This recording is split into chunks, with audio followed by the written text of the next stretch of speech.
بسم اللہ الرحمن الرحیم۔ کیا گیا یا رسول اللہ، عرش سے کیا مراد ہے، کرسی سے کیا مراد ہے؟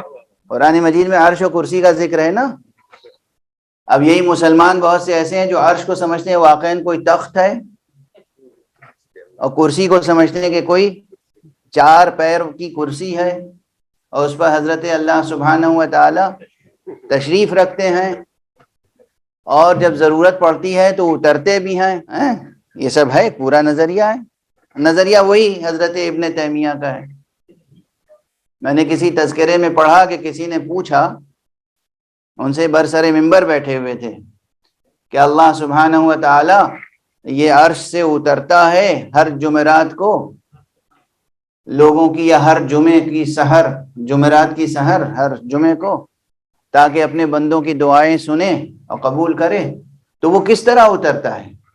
تو جلدی سے وہ منبر کی سیڑھیوں پہ پیر رکھتے ہوئے اترے اور پھر چڑھے، کہا جیسے میں اترا ہوں اور چڑھا ہوں ایسے ہی خدا اترتا اور چڑھتا ہے۔ اب اس کے بعد کیا کہیے گا؟ نعرہ تکبیر تو لگائیے گا نا انشاءاللہ۔ کیا تصور ہے خدا کا، خالق کا، توحید حق صمدی۔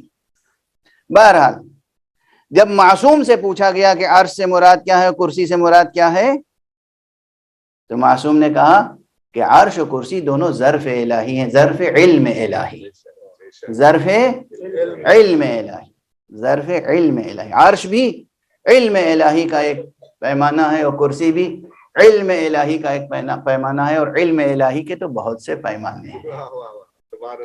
کہیں جب اللہ اپنا علم خوب عطا کر دے تو شہر علم وجود میں آ جاتا ہے، کہیں جب اس شہر علم کو افاضے کا در عطا کرے تو حیدر کرار کا وجود دروازہ بن جاتا ہے۔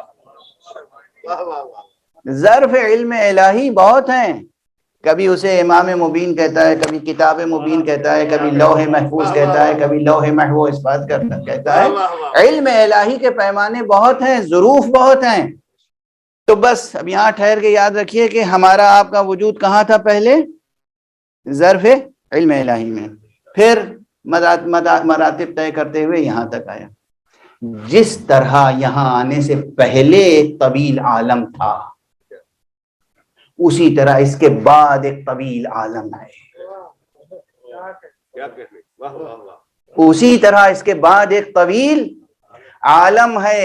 ان عالموں سے اس عالم تک پہنچانے والے نے اس دنیا کو بنایا ہے اس لیے تاکہ انسان کی آزمائش کرے، امتحان لے۔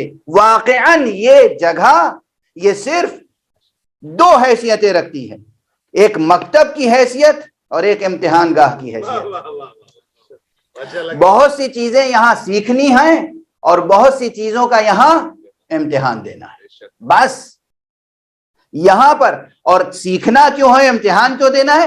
تاکہ یہ طے ہو سکے کہ آپ کا مستقبل اسی خاک کے سپرد کیا جائے یا آگے عوالم میں آپ کو زندگی عطا کی جائے۔ اگر آپ کو اس کے بعد جو عوالم ہیں ان تک پہنچنا ہے تو آپ کو یہاں کچھ سیکھنا بھی ہوگا اور کچھ امتحان بھی دینا ہوگا۔ صلوات پڑھ لیجئے محمد۔